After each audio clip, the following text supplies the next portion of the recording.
देवगण, मैं यहाँ आपसे युद्ध करने नहीं आया, मैं तो अमृत प्राप्त करने आया हूँ, और स्वयं अपने लिए नहीं, अपितु अपनी माता को दास्ता से मुक्त कराने के लिए। इसलिए मेरे मार्ग में बाधा मत बनिए, क्योंकि जो भी माँ की सेवा में बाधा उत्पन्न करेगा उसे उसका भयंकर परिणाम का सामना करना होगा। तो क्या इसके परिणाम स्वरूप महान योद्धा गरुड़ देव और शक्तिशाली देवताओं के मध्य युद्ध भी हुआ? नहीं पुत्र, श्री हरि नारायण तो उनकी क्षमता से अत्यंत प्रभावित हुए और वो वहाँ प्रकट होकर गरुड़ देव को अपने वाहन बनने का प्रस्ताव दिया। प्रणाम प्रभु, मुझे अपना वाहन बनने का प्रस्ताव देने के लिए आपको कोटि कोटि धन्यवाद श्री हरि नारायण। मुझे तो इस दायित्व को निभाने में अत्यंत हर्ष का अनुभव होगा, किंतु अभी मुझे अपनी माता को मुक्त कराना है, जिन्होंने मेरे जन्म के लिए सहस्त्र वर्ष प्रतीक्षा की है। उन्हें उनकी दास्ता से मुक्त कराने हेतु मैंने माँ कद्रू को अमृत देने का वचन दिया है।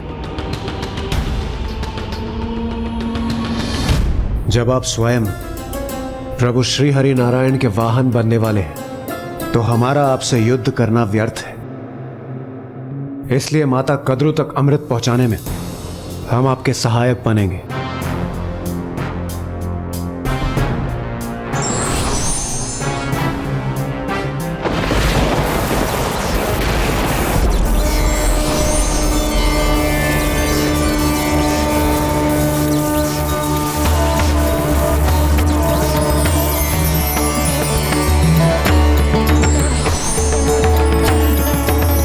किंतु गरुड़देव, यदि ये अमृत नागों के हाथों में पड़ा तो सृष्टि का उचित चक्र अपने स्थान पर स्थिर नहीं रहेगा।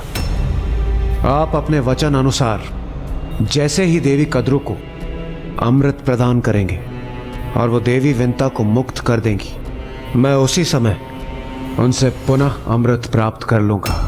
और इस कार्य को पूर्ण करने के लिए मुझे अपने साथ चलने की अनुमति आपको देनी होगी।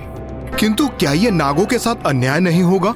अमृत पाने के तो वो भी अधिकारी हैं। नागों को इससे वंचित रखकर उन्हें छलना क्या अनुचित नहीं होगा श्री हरि नारायण? यदि आप ऐसा समझते हैं तो ये आपकी सहृदयता है, किंतु नागों को अमृत न देने का एक कारण है, क्योंकि उनमें अत्यधिक विष का वास होता है। इसलिए उन पर विश्वास करना कठिन है कि अमृत प्राप्त करने के पश्चात वो सृष्टि को किस प्रकार आतंकित करेंगे। कदाचित उनके प्रभाव से न केवल मनुष्य जाति अपितु अन्य जीवों का भी विनाश होगा। सृष्टि में असंतुलन उत्पन्न हो जाएगा। इसलिए नाग अमृत पान करने के योग्य नहीं है। इसलिए संसार को व्यर्थ के संकटों से सुरक्षित रखने हेतु हम ऐसा करने के लिए बाध्य हैं। फिर तो आपका कहना उचित है श्री हरि नारायण एवं इंद्रदेव।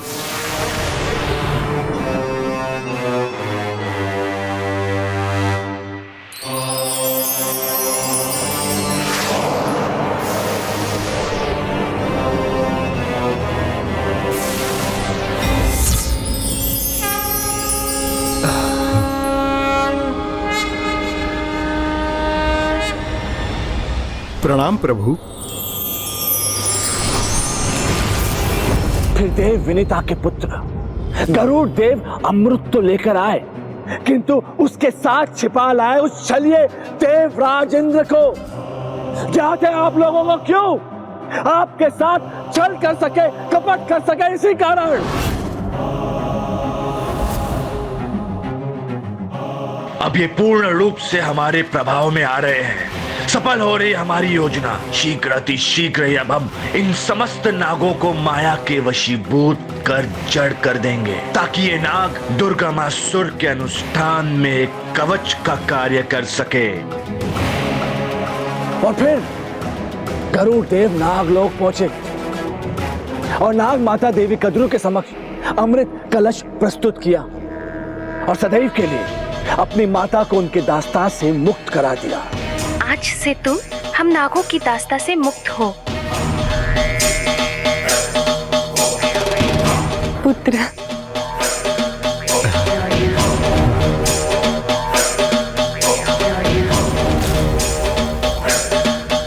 और फिर जैसे ही नाग माता कद्रू अपने संतानों को अमृत प्रदान कर रही थी, ठीक उसी समय देवराज इंद्र वहां प्रकट हुए।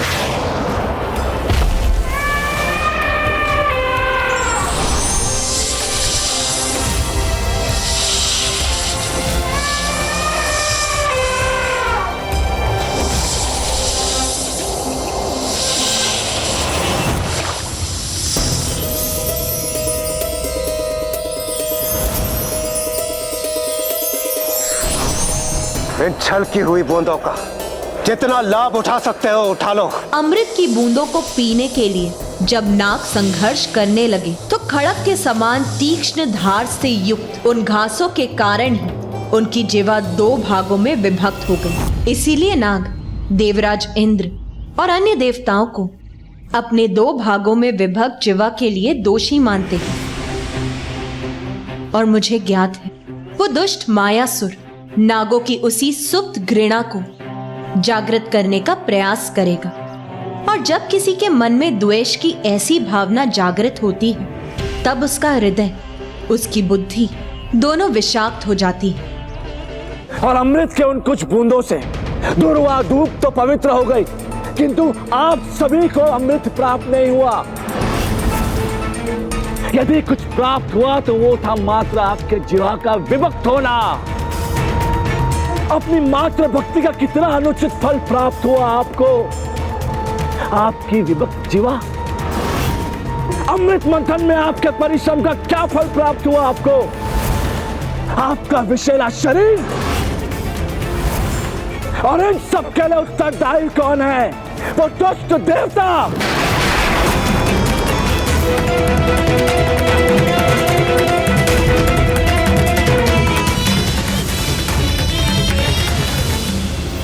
ओम गण गणपतये नमः। ओम गण गणपतये नमः। ओम। उचित ही तो कह रहा है वो असुर। देवताओं ने हमसे इतना बड़ा छल किया और फिर भी हम सदा देवताओं का ही साथ देते हैं। अब समय आ गया है कि अब हमें देवताओं के विरुद्ध असुरों का साथ देना चाहिए। ये आप क्या कह रही हैं देवी? अपने विवेक को जागृत कीजिए। आज ही तो भ्रमजाल से मुक्त हुई हूँ मैं। आज ही मेरा विवेक जागृत हुआ है। उचित अनुचित का भेद कर पा रही हूँ मैं।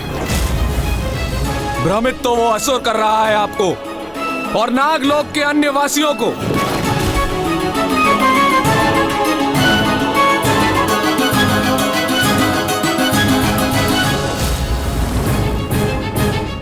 भ्रमित कर रहा है ये असुर हम सबको। इसका कथन सत्यता से रिक्त है। हमारे इतिहास को अपने लाभ के लिए तोड़ मरोड़ कर बोल रहा है ये। सागर मंथन के समय हमें अमृत नहीं विष दिया गया था, क्योंकि नागों के पास अन्य जीवों की तरह भूख प्यास मिटाने के लिए हाथ पैर नहीं होते। इसलिए हम स्वयं को विष से सुरक्षित रखते हैं। और छल नाग माता के साथ नहीं, अपितु उनके द्वारा विंता माता के साथ हुआ था। महादेव ने मात्र एक आभूषण समझकर नहीं, अपितु सम्मान देने के लिए हमें कंठ पर स्थान दिया है। श्री हरि नारायण ने हीन समझकर नहीं, अपितु इस योग्य समझकर अपनी शैया बनाया है। इतना बड़ा सम्मान दिया है हम नागों को उन्होंने। इतना बड़ा सम्मान दिया है हम नागों को उन्होंने।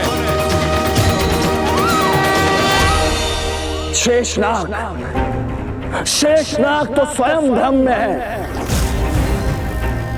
पक पक पर छल करने वाले, आपके साथ कपट करने वाले देवताओं का साथ दिया है शेषनाग ने।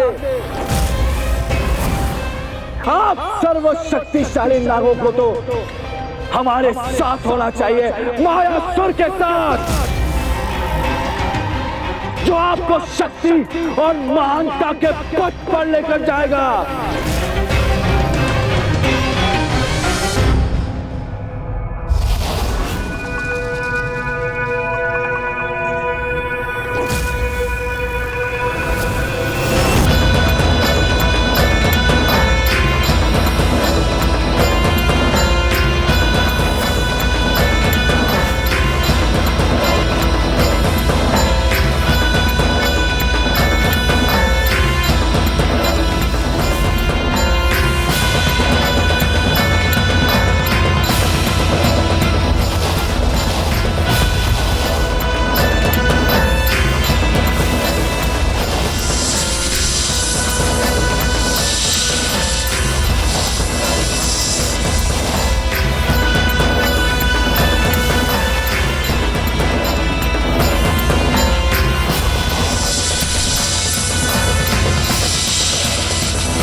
नहीं है आप।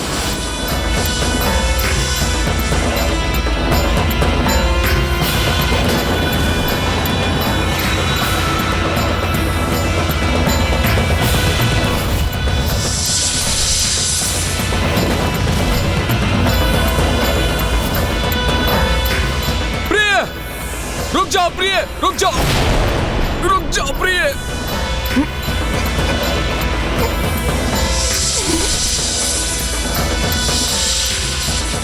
ओम गण गणपतये नमः। ओम गण गणपतये नमः।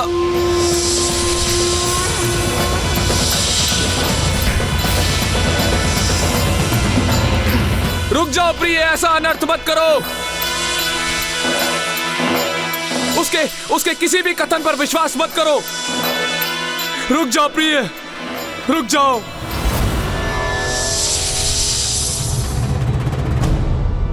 मुझे वचन दीजिए स्वामी, यदि कोई संकट प्रस्तुत हुआ भी तो आप मुझसे पूर्व हमारी संतान की रक्षा करेंगे, भले ही मैं स्वयं आपके विरुद्ध ही क्यों ना जाऊं। मैं वचन देता हूं, यदि ऐसा कुछ हुआ तो मैं सर्वप्रथम अपनी संतान की रक्षा का उपाय करूंगा।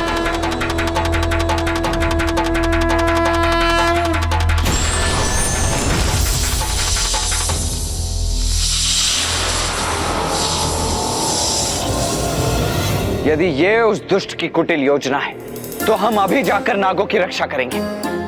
नहीं पुत्र, नागों की रक्षा तो एकमात्र गणेश ही कर सकता है, और ये दायित्व तो पुत्र गणेश को ही संभालना होगा। नाग पृथ्वी की मूलाधार में वास करते हैं, और मूलाधार के देवता तो तुम हो पुत्र गणेश। इसीलिए नागों की रक्षा तो तुम्हें ही करनी होगी।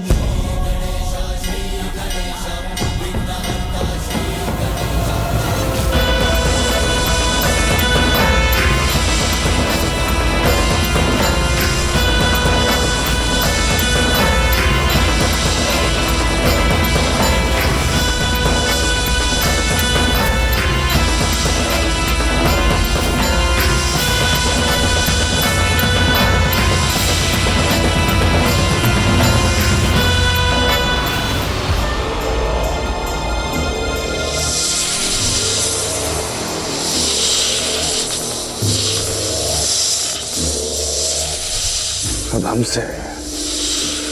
हमसे इन नागों की रक्षा कोई भी नहीं कर पाएगा, कोई भी नहीं।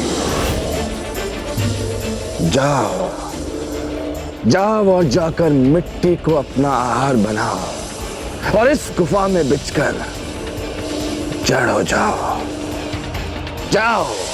अब हम तुम सभी नागों को हमारे अर्थात मायासुर की गुफा में लेकर जाएंगे, जहां तुम सब मात्र और मात्र हमारी इच्छा अनुसार ही कार्य करोगे।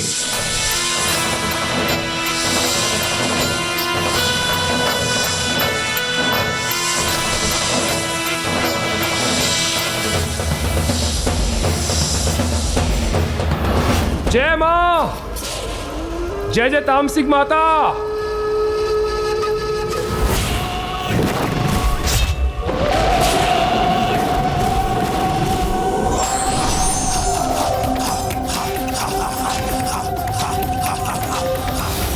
निन्यानवे लाख 99 सहस्त्र 94।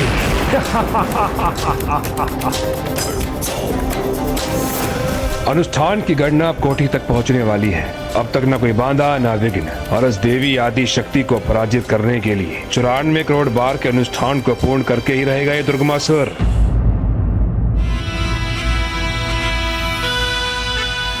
पुत्र गणेश, जैसा कि तुम्हें भली भांति ज्ञात, प्रत्येक जीव कुंडलिनी की शक्ति होती है, जो उसकी रीढ़ के आधार पर स्थित होती, जहां मूलाधार चक्र भी स्थित। सुप्त कुंडलिनी शक्ति मूलाधार चक्र में मिट्टी खाकर पड़े सुप्त जड़ सर्प के समान स्थित रहती है। किंतु जब ये कुंडलिनी शक्ति जागृत होती है, तब वो मूलाधार चक्र से जीव के शरीर में स्थित सर्वोच्च चक्र, सहस्त्रार चक्र, जो उसके शीश में स्थित होता है, वहां जाकर स्थित हो जाती और वो इस अवस्था में एक फन फैलाए नाग के समान प्रतीत होती। जागृत कुंडलिनी के परिणाम स्वरूप ज्ञानोदय से परम ज्ञान की अवस्था में पहुंचने की प्रक्रिया मूलाधार चक्र से ही आरंभ होती है और मूलाधार चक्र में कुंडलिनी शक्ति को जागृत करने वाले एकमात्र तुम ही हो पुत्र गणेश। मोह माया की मिट्टी से उत्पन्न सत्य के बोध से वंचित सुप्त कुंडलिनी को तुम अथवा तुम्हारा ध्यान ही जागृत कर सकता है। सुप्त कुंडलिनी शक्ति को ज्ञान की ओर अग्रसर फन फैलाए सर्प के समान गतिशील अवस्था में तुम ही ला सकते हो पुत्र गणेश, क्योंकि मूलाधार चक्र के स्वामी तुम हो। जीव का तो स्वभाव ही है जन्म धारण करते ही मोह माया में उलझ जाना। मिथ्या माया की मिट्टी को जब उसका अस्तित्व अपना आहार बनाता है तब उसका मूलाधार चक्र उसकी वास्तविक ऊर्जा जड़ हो जाती है। मायावी शक्ति का स्वामी मायासुर नागों के साथ भी कुछ ऐसा ही कर रहा होगा। जिस प्रकार जीव के शरीर में मूलाधार चक्र कुंडलिनी के नीचे स्थित होता है, उसी प्रकार संसार का मूलाधार नागलोक में ही स्थित। इसीलिए मूलाधार अधिपति प्रथम पूज्य गणेश तुम ही जाकर नागों को इस माया से मुक्त करो, अन्यथा बहुत देर हो जाएगी। क्योंकि यदि दुर्गमासुर नागों को अपना कवच बनाकर स्वयं को सुरक्षित रखकर अपना अनुष्ठान पूर्ण करने में सफल हो गया तो फिर उसे युद्ध में पराजित करना बहुत कठिन होगा पुत्र।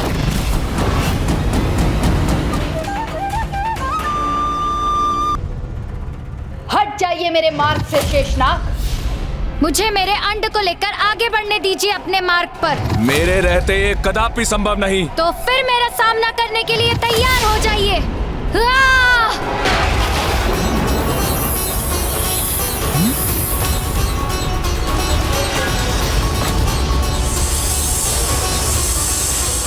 हमारी बात मानिए प्रिय।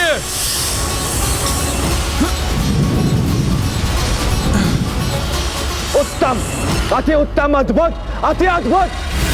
कितना आनंददायी दृश्य है ये। नागलोक का राजा शेष नाग और उनकी पत्नी के मध्य युद्ध, घमासान युद्ध, और ये मात्र हमारे मायासुर की माया के कारण ही संभव था।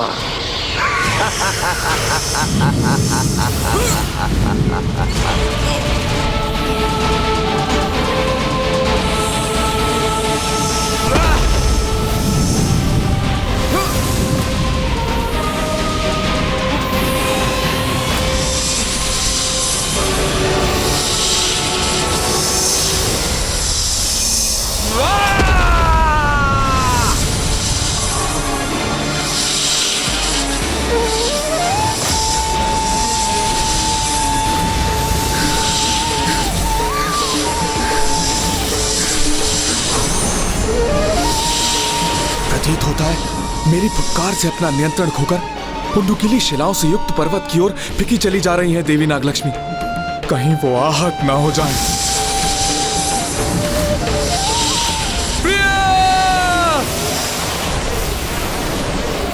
मुझे नागों की सहायता के लिए शीघ्र वहां पहुंचना चाहिए।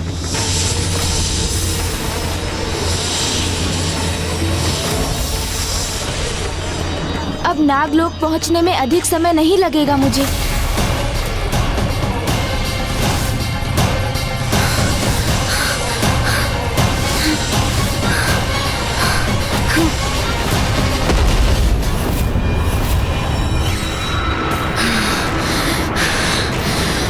देवी नागलक्ष्मी स्वयं को नियंत्रित करने में सफल हो गई, अन्यथा वो अनर्थ हो जाता जिसके लिए मैं स्वयं को कभी क्षमा नहीं कर पाता।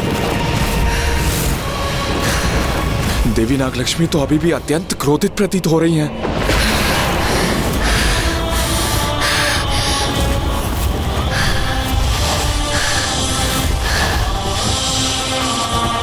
प्रिय, मुझसे युद्ध करने की इच्छा को नहीं अभी तो पुनः अपने विवेक को जागृत कर लौटिए यहाँ। आपसे युद्ध करने के लिए मुझे बाध्य मत कीजिए देवी। मूषक जी, हमारा गंतव्य स्थान नागलोक तो पृथ्वी के मूलाधार अर्थात उसके महातल में स्थित है, जो क्रमशः अतल लोक, वितल लोक, सुतल लोक और फिर अंततः तलातल लोक को पार करने के उपरांत स्थित है। वही नागों का निवास स्थान है मूषक जी।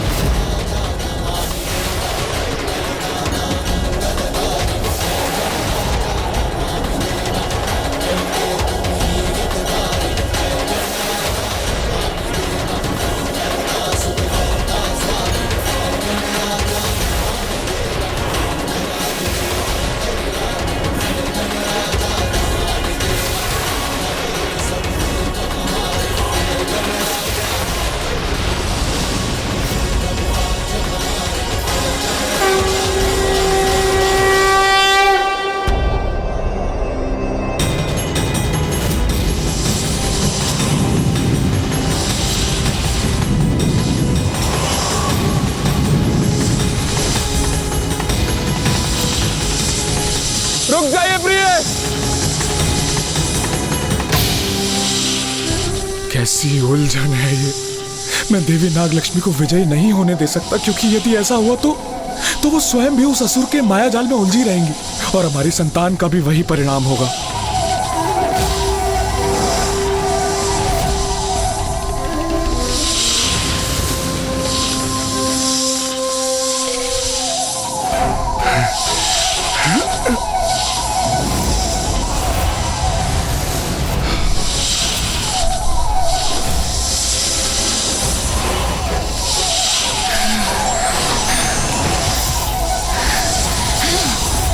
रुक जाओ प्रिय। छोड़िए मुझे।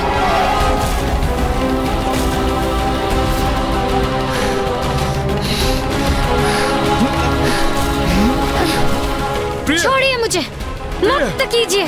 प्रिय, अपने विवेक को जागृत कीजिए। जागृत कीजिए अपने विवेक को। छोड़िए मुझे। मुक्त होइए आप उसके मायाजाल से प्रिय। लौट आइए, पुनः मेरे पास आ जाइए।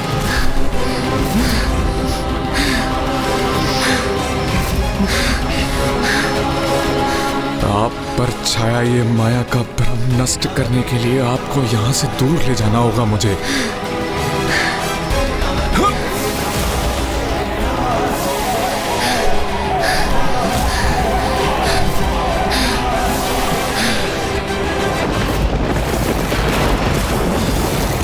नागलोक के राजा शेष नाग हमसे चतुराई करने का प्रयास कर रहे हैं। अपनी पत्नी को मायासुर के माया के प्रभाव के क्षेत्र से दूर लेकर जाना चाहते हैं। हाँ, किंतु स्मरण रहे, मायासुर की माया से बचना कठिन ही नहीं, असंभव है। असंभव।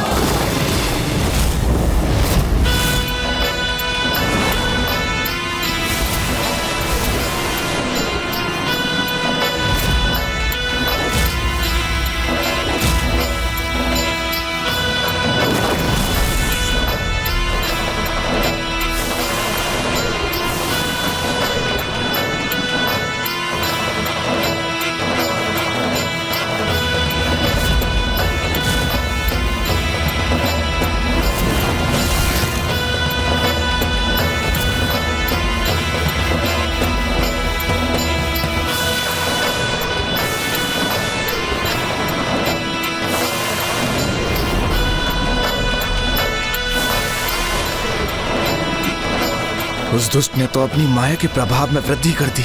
अब मुझ पर भी उसका प्रभाव हो रहा है।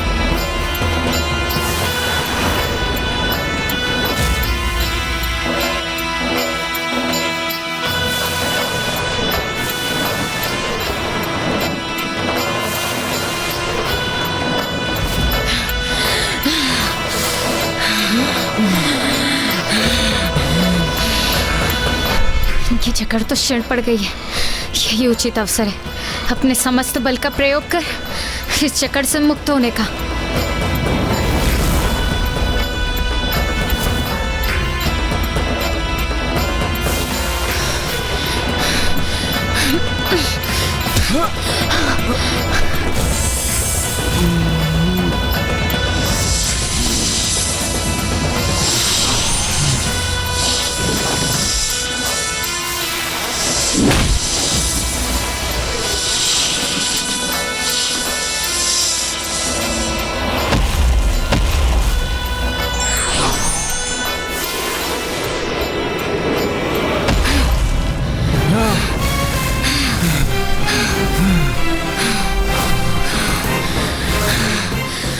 प्रभु के मंत्र के उच्चारण में ही मेरी रक्षा निहित है।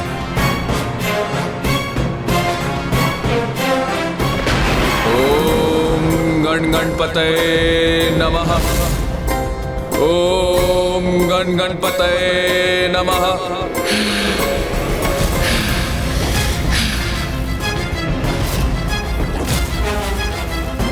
नहीं, हमारी भावी संतान संकट में है। मुझे शीघ्र कुछ करना होगा। अब और नहीं रुकूंगी मैं। अपने प्रहार से आपका आहत कर आगे बढ़ूंगी मैं। कैसी विडंबना है ये। वहां जिस अंड में मेरी भावी संतान का जीवन पनप रहा है वो संकट में है, और इधर मेरी पत्नी की बुद्धि पर माया की छाया है। मैं करूं तो करूं क्या करूं?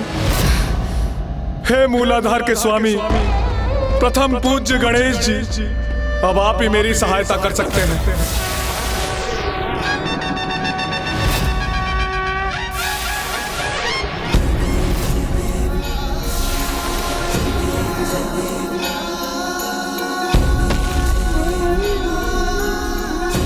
यहाँ तो कोई भी नहीं है। कहाँ गए नागलोक के समस्त निवासी? मुझे यहाँ पहुँचने में विलंब हो गया मूषक जी। माँ ने जिसके प्रति सावधान किया था हमें, वो घटित हो गया। वो दुष्ट मायासुर अपनी माया का जाल बुनकर नागों को भ्रमित कर दुर्गमासुर की रक्षा हेतु उन्हें अपने साथ ले गया है।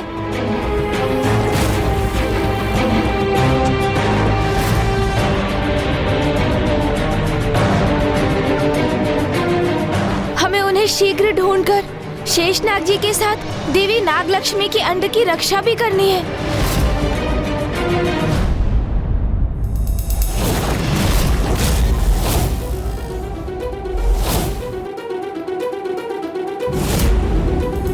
किंतु मुझे वचन दीजिए स्वामी, यदि कोई संकट प्रस्तुत हुआ भी तो आप मुझसे पूर्व हमारी संतान की रक्षा करेंगे। देवी नागलक्ष्मी की भी यही इच्छा थी कि मैं सर्वप्रथम अपनी भावी संतान की रक्षा करूं, अर्थात सर्वप्रथम मुझे हमारे इस अंड की रक्षा के लिए तत्पर होना चाहिए।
नहीं प्रिय, आपकी सुरक्षा की चिंता सता रही है मुझे।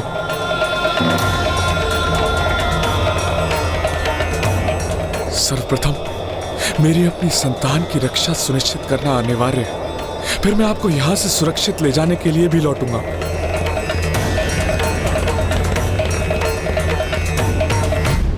भ्रम, ये कैसा भ्रम है तुम्हें नागलोक के राजा शेषनाग जी कि तुम मायासुर की मायावी ध्वनि से बच के सुरक्षित रह सकोगे। देखो कैसे हमारी भीषण ध्वनि का प्रबल प्रभाव होगा तुम पे। समय आ गया है अपनी शक्तियों में वृद्धि करने का।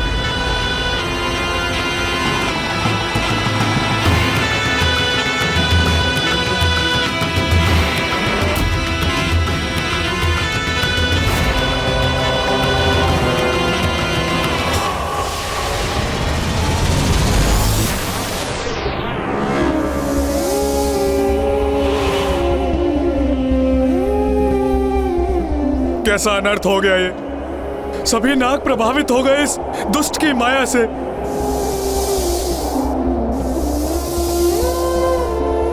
बस मैं शेषनाग ही शेष रहा हूं अब।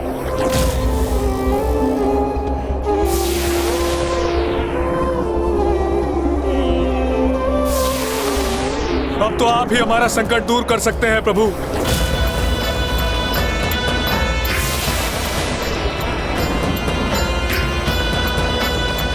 तो क्या आप गणेश जी, उस वरदान के पूर्ण होने का समय आ चुका है जो आपने मुझे दिया था?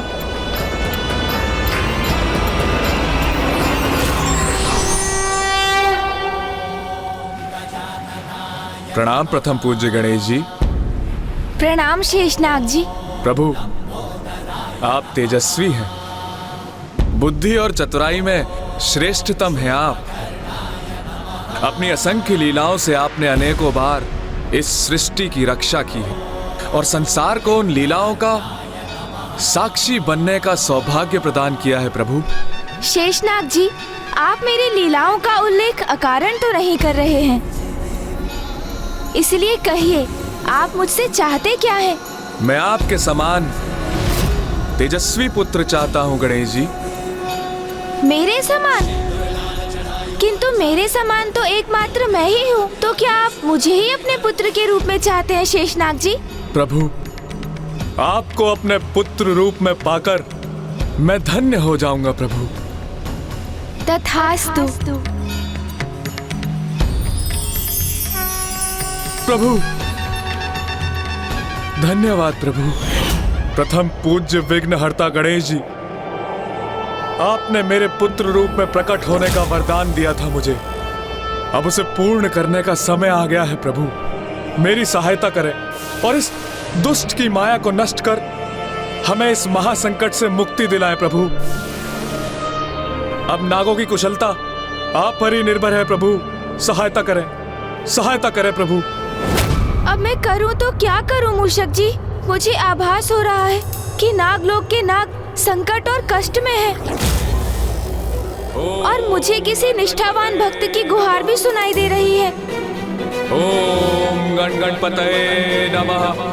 ओम गण गणपतये नमः। ओम गण गणपतये नमः।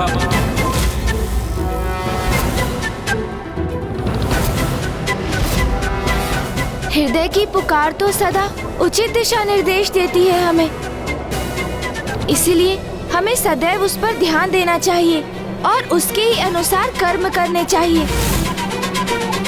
इस समय मेरे हृदय में शेषनाग जी के स्वर में मेरा आवाहन मंत्र गूंज रहा है, अर्थात वही मुझसे सहायता करने की प्रार्थना और गुहार कर रहे हैं।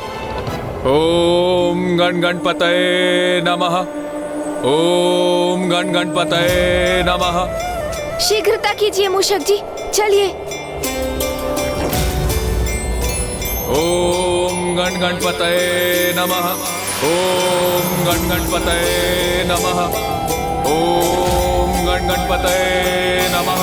ओम गण गणपतये नमः।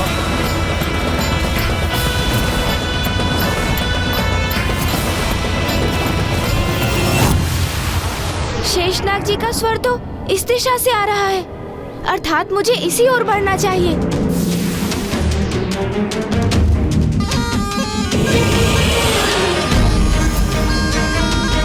ओम गण गणपतये नमः। ओम गण गणपतये नमः। ओम गण गणपतये नमः। ओम गण गणपतये नमः। ओम गण गणपतये नमः।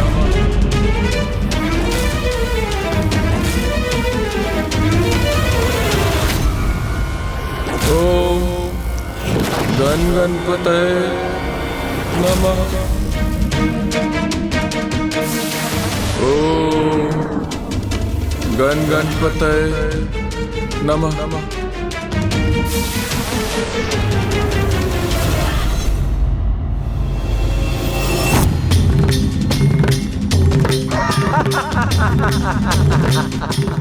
कहा था ना हमने शेषनाग कि हमारी माया से तुम्हारी रक्षा कोई नहीं कर पाएगा, कोई भी नहीं।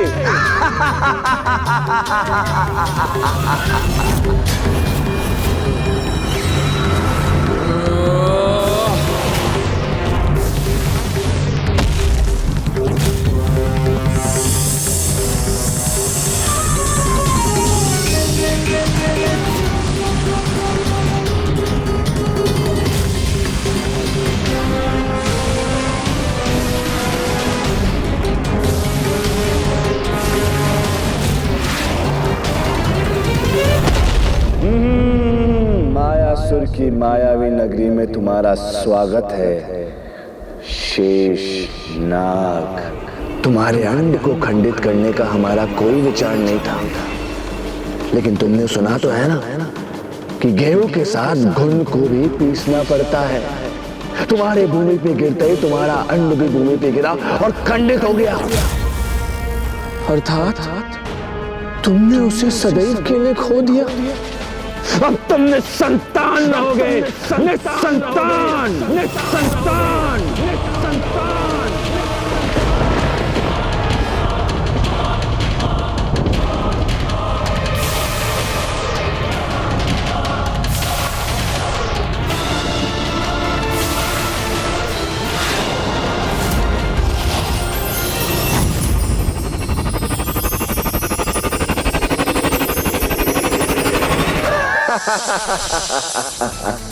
तुम्हारे अंड ने खंडित होकर मिट्टी का स्वाद ले ही लिया और अब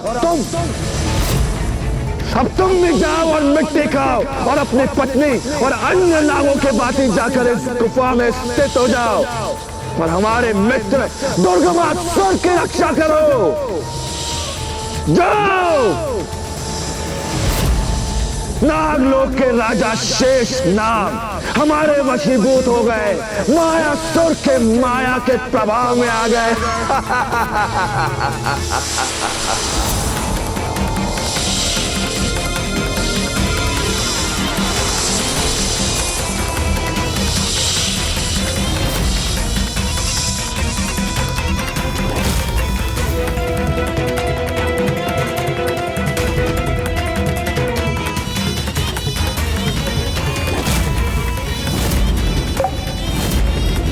जय माता, जय जय तामसिक माता।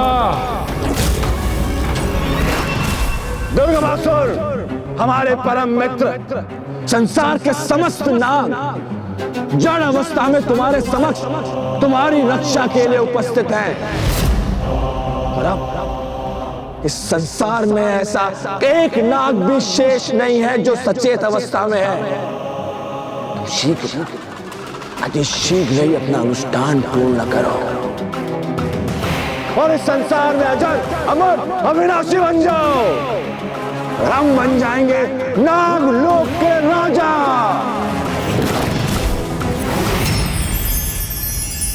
प्रथम पूज्य विघ्नहर्ता गणेश जी, आपने मेरे पुत्र रूप में प्रकट होने का वरदान दिया था मुझे। अब उसे पूर्ण करने का समय आ गया है। प्रभु मेरी सहायता करें।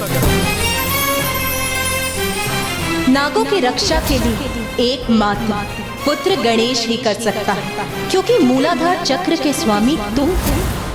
इसीलिए नागों की रक्षा का दायित्व तुम्हारा है पुत्र गणेश। इसीलिए नागों की रक्षा का दायित्व तुम्हारा है पुत्र गणेश।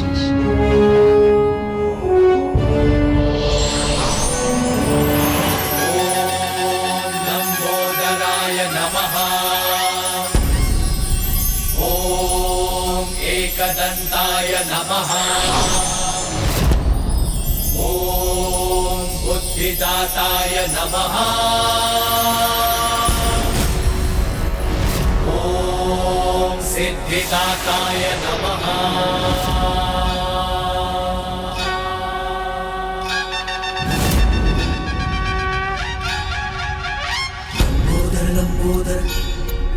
क्या हुआ नाग?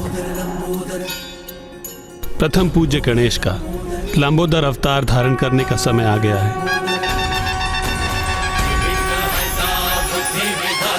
जय जय गजानन हे सिद्धिदाता लंबोदर लंबोदर। बुद्धि और विद्या के तुम ही हो दाता, है ज्ञान भंडार तुम में समाता। प्रेम से जाप प्रभु का है गाता, मोह माया से है सदा पार पाता। लंबोदर लंबोदर विघ्न हरता बुद्धि विधाता, जय जय गजानन हे सिद्धिदाता लंबोदर लंबोदर।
इस संसार के सभी जीवों के जन्म के समय उसकी कुंडलिनी शक्ति और चक्र शुभ अवस्था में होते हैं, किंतु प्रथम पूज्य गणेश के लंबोदर अवतार में उनकी कुंडलिनी शक्ति और समस्त चक्र पूर्व से ही जागृत और सक्रिय हैं। यही तो उद्देश्य है गणेश के लंबोदर गणेश अवतार का। सभी सुप्त पड़े नागों को ही नहीं, उनकी कुंडलिनी शक्ति को जागृत करने का भी दायित्व निभाएगा। और उसका लंबा उदर उसकी अत्यंत अद्भुत और दिव्य लीला के उजागर होने का भी कारण बनेगा। भीमाय भीम पराक्रमाय ओम नमो। शेषनाग जी, आपको दिए वरदान के अनुसार अवतार ले चुका हूँ मैं। अब मैं वहाँ शीघ्र पहुँचकर आपको और अन्य नागों को मायासुर की माया से मुक्त कराऊंगा। आपको और अन्य नागों को मायासुर की माया से मुक्त कराऊंगा। ये कैसा अनिष्टकारी आभास हुआ हमें, जैसा किसी ने हमारे विनाश की घोषणा की हो।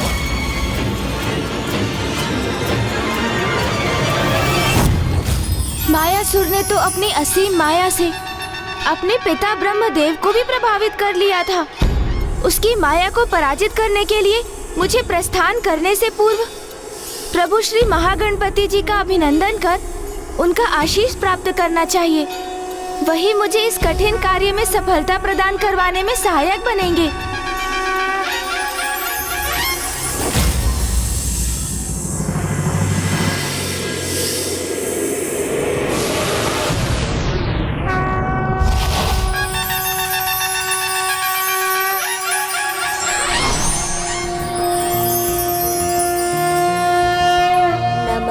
ब्रह्मरूपाय विष्णुरूपाय ते नमः। नमस्ते रुद्ररूपाय करिरूपाय ते नमः। विश्वरूप स्वरूपाय नमस्ते ब्रह्मचारिणे। भक्तप्रियाय देवाय नमस्तुभ्यं विनायक। महागणपति जी, ये आपकी कैसी अद्भुत लीला है। इसके पीछे क्या संकेत छिपा है मेरे लिए? ये उस परम सत्य का सूचक है पुत्र गणेश, जिसे संसार के अधिकांश जीव देखने और समझने में असमर्थ रहते हैं।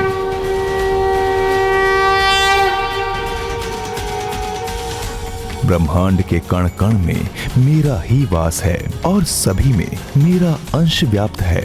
इसलिए संसार में सजीव और निर्जीव जो भी हैं, वो मैं ही तो हूँ।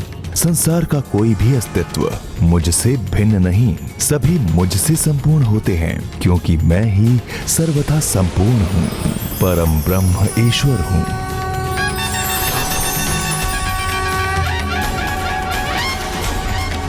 ईश्वर के साथ सभी की एकात्मकता का यह गूढ़ रहस्य समझने में असमर्थ है वो मायावी मूर्ख मायासुर, क्योंकि वो तो स्वयं को ईश्वर से, अन्य जीवों से पृथक मानता है।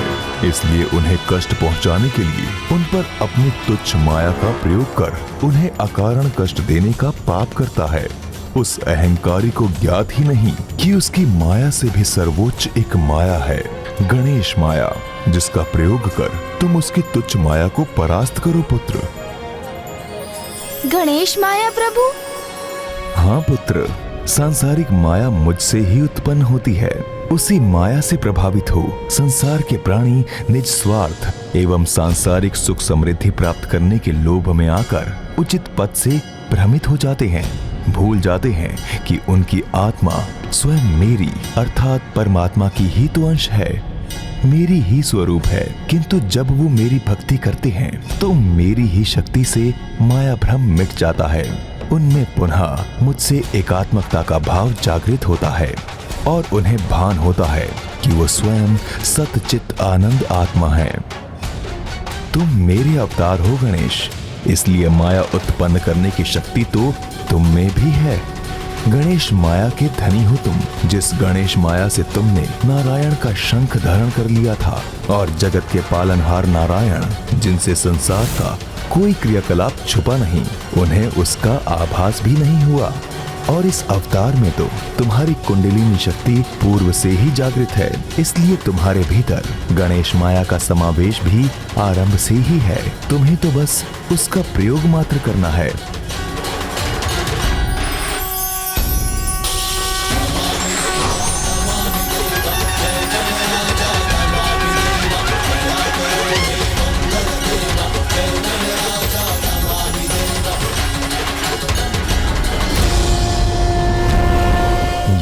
गणेश माया है। अब इसका उचित उपयोग कर सृष्टि की रक्षा करो।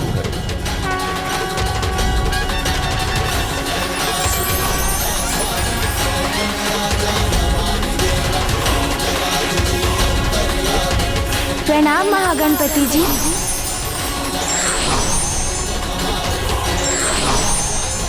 अपनी माया का बहुत प्रयोग कर लिया तुमने मायासुर, किंतु अब तुम्हें गणेश माया का अनुभव करना होगा।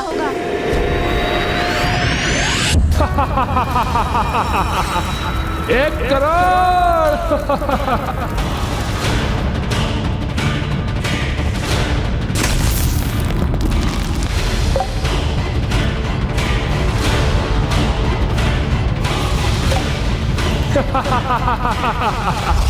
जय माता, जय जय तामसिक माता। मेरे अनुष्ठान का लाभ हो रहा है, मुझे वृद्धि हो रही है मेरी शक्ति में। अब कोई नहीं रोक सकता मुझे। जय जय माता, जय जय तामसिक माता।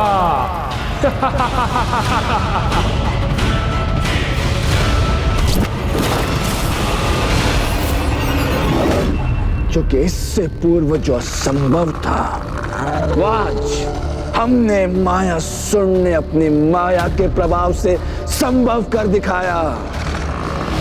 संसार के समस्त नागों को हमने अपनी माया से जड़ कर दिया। जड़ बुद्धि अज्ञानी असुर ये नहीं समझते कि जब भी किसी ने अहंकार के मद ऊंची उड़ान भरने का भ्रम पाला है तो उस भ्रम के पर कटते हैं। वो विनाश के उतने ही गहरे गर्भ में जा गिरा है। संसार में इसके अनेकों उदाहरण उपलब्ध, फिर भी ये मूलमती ये समझने में असमर्थ है कि बल के आधार पर अन्याय करने वालों का अंत करने हेतु कोई उनसे भी अधिक बलशाली अवश्य प्रकट होता है। और ये भी सत्य है कि जब भी कोई दुष्ट अति करता है तो उसके संहार में अधिक समय नहीं लगता। अर्थात अब अनुज गणेश अपने लंबोदर अवतार में शीघ्र ही धर्म और न्याय की शक्ति बन दुष्टता का विनाश करने वाला है।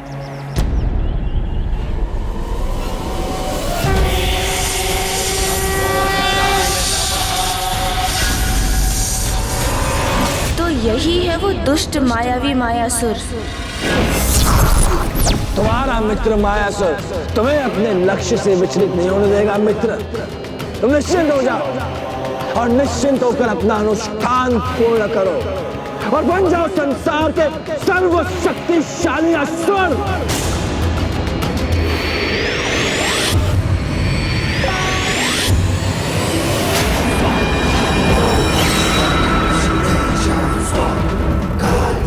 अभी तो दो ही भुजाएं थी मेरी, किंतु अब इन चतुर्भुजाओं के साथ मेरे अनुष्ठान की गति और दुगनी हो जाएगी। जय माता, जय जय तामसिक माता। 1 करोड़ दो।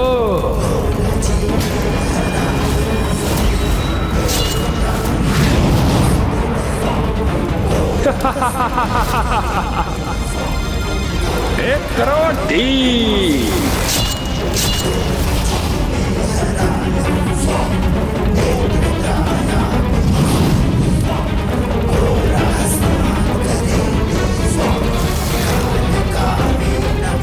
एक करोड़ 6।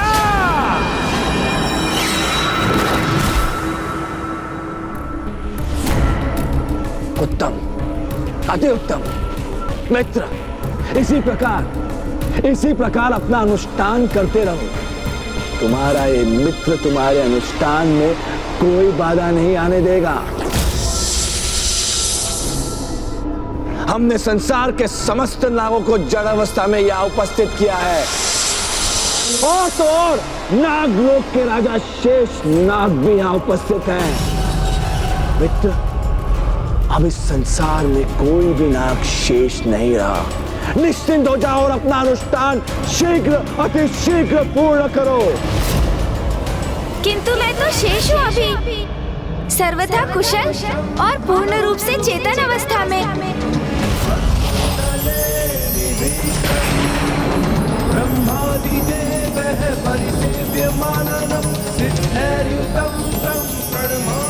ये किसका स्वर है?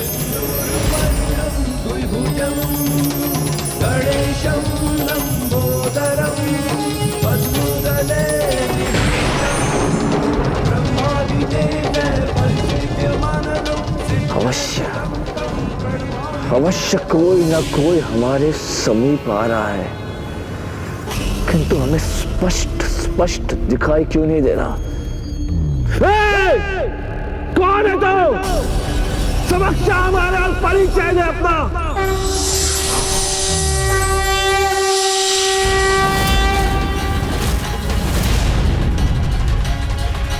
अरे आपने मुझे नहीं पहचाना?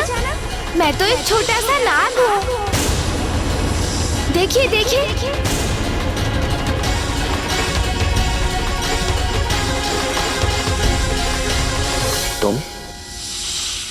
तुम कैसे शेष रह गए? क्योंकि कोई भी नाग हमारी माया के प्रभाव से मुक्त नहीं हुआ, सबको जड़ कर दिया है हमने। अच्छा, सभी नागों को जड़ किया है आपने? हाँ।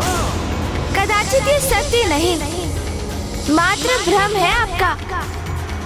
किंतु आपकी माया से मुक्त मैं ही नहीं, मेरे साथ मेरे अन्य सहयोगी भी शेष हैं अभी। कहाँ है तुम्हारा सहयोगी नाग? बताओ हमें, कहाँ है तुम्हारा सहयोगी नाग? अरे उनसे भेंट करने के लिए आप इतने अधीर क्यों हो रहे हैं? तनिक धैर्य तो रखिए, मुझे अपनी चुटकी की ध्वनि तो करने दीजिए।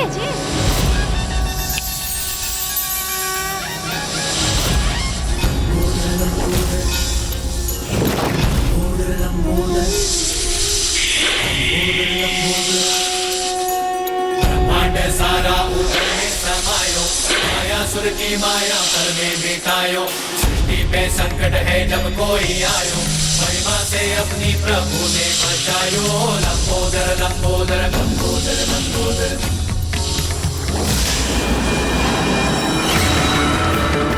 असंभव, असंभव है ये। इतने सारे नाग कैसे शेष आ गए? असंभव। ये तो है ही, किंतु एक और नाग भी शेष है अभी, जिसे देखकर आप चकित रह जाएंगे।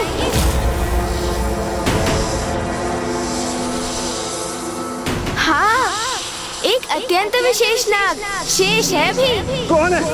कहाँ है वो? आप और कौन?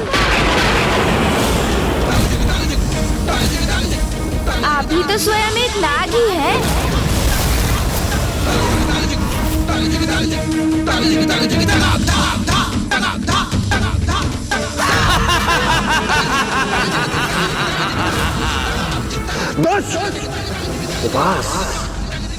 उपास कर रहा है हमारे साथ। हाँ, मायासुर के साथ। वह कहां से हम नाग प्रतीत हो रहे हैं?